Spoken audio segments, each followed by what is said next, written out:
Dr. Rezola is a specialist in anesthesiology in surgical critical care and pain therapies based in the Universal Hospital in Alicante. So we'll now hand over to Dr. Rezola for his part.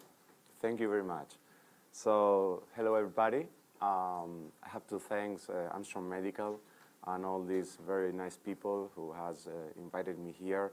Thank you especially to Agustin, the representative in Spain. So, this is the title of my presentation, Intraoperative High Flow Oxygen Therapy in Bariatric Surgery. Yes, and for those who haven't performed it till this moment in a surgery room like me, I've been using it in ICUs for a long time, but not in my surgery room. I used to perform the obese patients in my hospital, and yes, it's a new hope. This is my hospital in Alicante, University General Hospital, nice city, Mediterranean, good weather, sunny. I invite all of you to come next summer. Well, you can come now, good weather. Okay, I declare I have no potential conflict of interest. Okay, just this speaker contract and the aqua vent that Agustin bring to me to the hospital. But I'm an independent investigator. So, the first question, let's start. Which are our intraoperative challenges in the obese patient? Why it's important, we are going to talk about. So, central obesity, yes, this apple-shaped people, intra-abdominal fat, you know, worse surgical conditions, more metabolic syndrome, more postoperative complications. Sleep disorders, of course, almost 20% of obese patients with sleep disorders, and of course is underdiagnosed.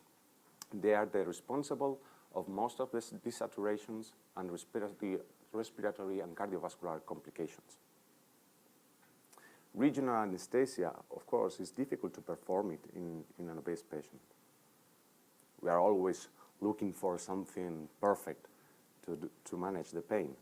The patient position, of course, we know that a very strong ramp position improves the laryngeal view compared with a normal SNF position. Drug administration, they got a different distribution, isn't it? So we could have accidents for awake patients. Thromboembolic events, gold fluids therapy, well, cardiac index, systolic volume, etc. And of course, airway managed. They probably have double probabilities of a difficult airway. So we must think that we will need time. We are going to talk always about time. We need time with these patients, especially in the intubation and the airway managed. But I got a favorite one, the magic one, the saturations. That's what we are going to talk about here, isn't it?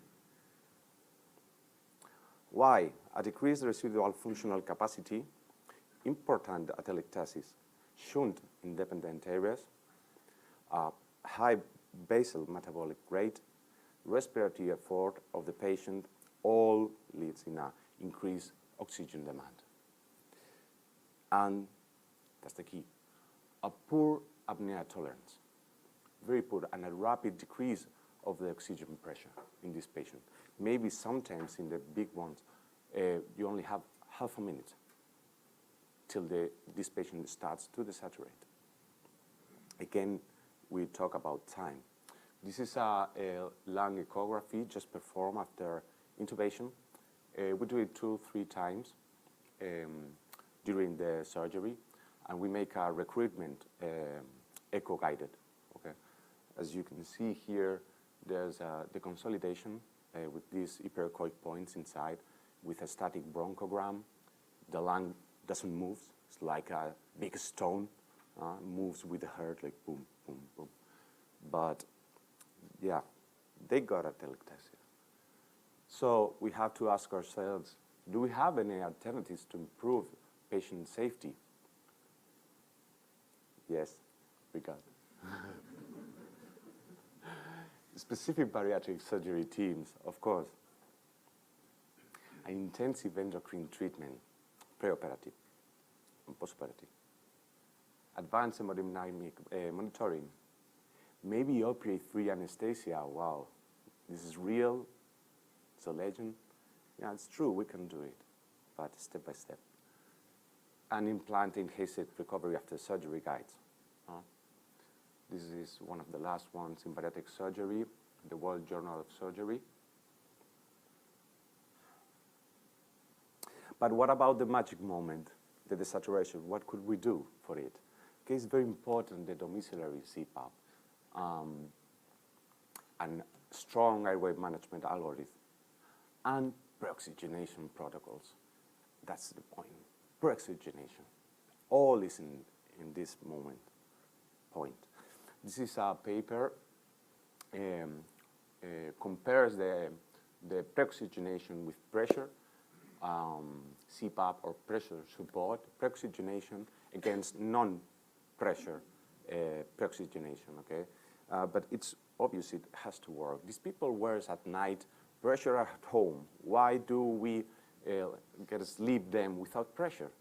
Yes, you can see they have significant difference in the oxygen pressure just after intubation. And they got a safe apnea time of 60 seconds with a rapid sequence. Okay? So again, time. 60 seconds. But we have always keep in mind that it doesn't matter if you put CPAP, PEEP, pressure support to pre-oxygenate, because you have to think always you are going to have leaks, okay? You have to think if your ventilator is able to compensate them. Do you trust in your ventilator? So the pressure needs actually to get to the patient. And the leaks that there are in a conventional face mask produce a dilution of the oxygen fraction. So you always, with a conventional mask, you're going to have leaks. Control them. So how does high flow therapy works, and what role has in surgery room? Okay, you have talked a long time, Dr. Mannion, about how it works, so it's going to be a short slide. Yeah, give us pressure also, okay? It's like, it's not PEEP or CPAP, but it gives you pressure. There's an expiratory resistance of exhalation of the patient. So with a closed mouth position, it gives you every 10 liters per minute, maybe 0.69, and with an open mouth position, 0.35. It's about between 5, 7, 8 centimeters of water, okay? Yeah, impose expiratory resistance to the patient exhalation, and makes a more stable fraction inspired of oxygen. Rates up to 60 liters. During wakefulness, respiratory rate is slowed and tidal volume is increased. So high flow gives us more stable fraction of inspired oxygen. Recruitment of atelectatic areas. Increase in expiratory lung volume. It's more pronounced, this effect, in those people with higher body mass index. And wash out nasopharyngeal dead space volume. Okay.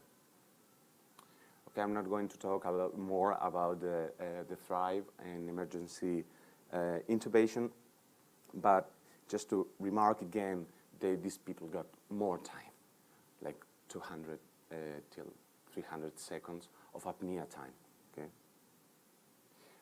But we are talking about people with a body mass index of 27 to 31. Okay? They are not obese patients.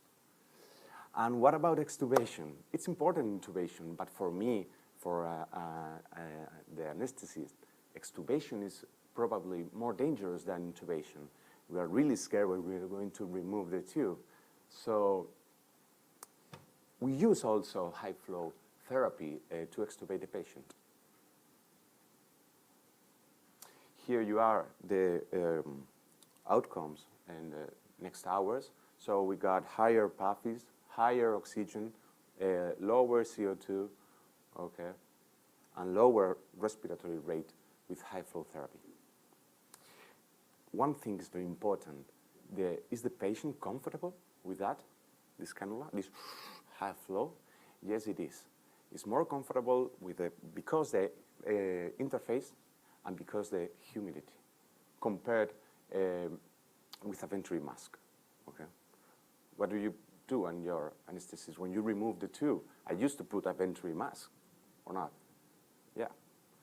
So it's better to put the high flow therapy. And of course, the most important, less complications. Okay. Less non-invasive ventilation and less intubations. Yeah, and that's point.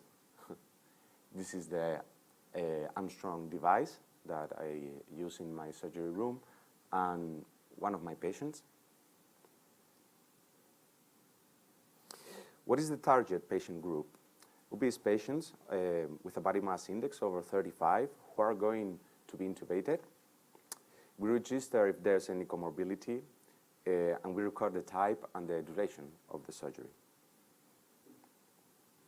We apply high flow via nasal cannula for 7 minutes. The first two with 50 liters, the remaining 5 minutes with 70 liters. We apply the neuromuscular block, and after that we put 80 liters, okay? And we record total apnea time till we put the endotracheal tube, okay? So the value, safety value we choose is 92%, okay? Below that value, we will start manual ventilation, okay, to recover the patient. And this is our experience. It's a very short experience because I've been doing this in this summer, okay? Agustin came and in June and gave us the device. So maybe I got now 10, 12 obese patients with this protocol. I got this one of the first ones was a male with 54, of body mass index with obstructive sleep apnea, with CPAP at home, going under gastric bypass. This is one interesting point. His basal saturation was 90%, so it was, respiratory effect, real effect. The total surgery time was 2 hours, 35 minutes. I have in my team, in the bariatric surgery team, very, very good surgeons. I'm very, very proud of these people, really, really good surgeons. So in the intervention, total apnea time was 2 hours, 50 minutes. No, I'm not the master. This is a mistake. Sorry. You were thinking, yeah, this guy is paying 10 points. Huh? No, sorry, this is a mistake. It was 2 minutes, okay? 50 seconds, okay? 15 seconds. Yeah, with saturation all the time of 100%, okay? A man who came into the surgery room with a basal oxygenase of 90%, okay? Oh, come on, this is so cool, so safety for us. You are with a very obese patient there, you are with a trainee, okay, next to you, and you are like suffering, you're sweating. So a time of apnea of 2 minutes, 15 seconds is gold for us. It was an unnecessary manual ventilation because it always over 92% of saturation, and the extubation was a success also. We could transport the patient to the recovery room, okay, with 100%, well, the less was 97, but with ambient air. No venturi mask, no pressure.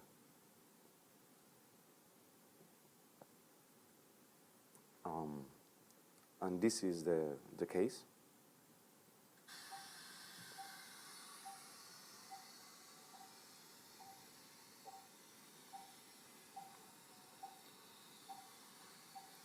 This is the trainee. Llevas 1 minuto 17. Seguimos en 100%. We had 1 minute of apnea, okay? So the video starts with a minute of apnea. You can see it's very important to be very open the airway, mouth closed, and very fit the cannula, okay? Pues yo creo que cuando quieras.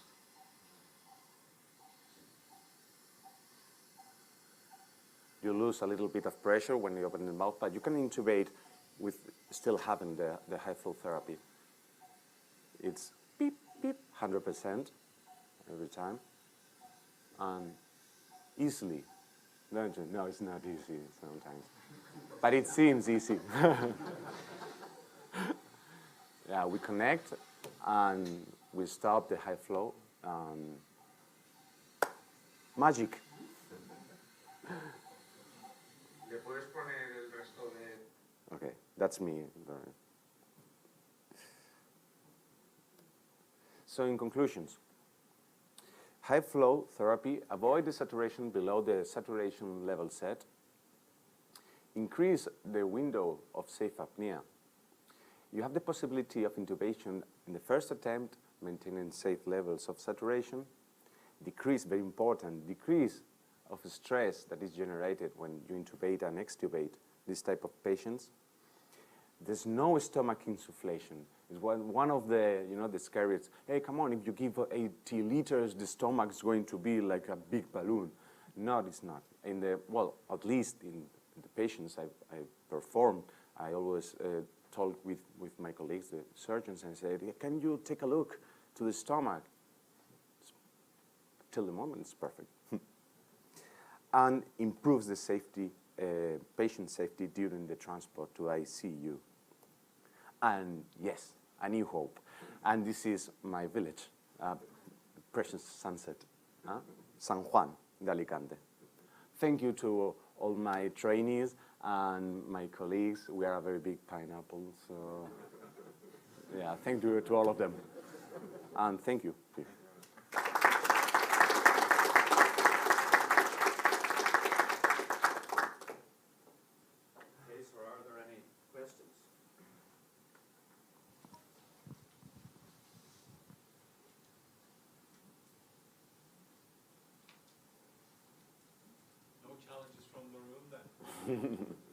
Perfect. Yeah. Come on, just one. Okay, so you've done 10 patients, 8 to 10 patients. Have they all gone as easy as that, or have you had a difficult intubation? And what was your longest apnea time, if that happened? I got not in these patients, but because I performed it in another types of surgeries, some sedations, and the most impressive one was a difficult airway, non-expected. So it was an emergency patient. I can't remember. I thought it was a cholecystectomy. And I was with a colleague, and I go with them because I'm the silly man of the high flow in the hospital. And I say, hey, come on, put it. Let's see how it works, and blah, blah, blah, blah.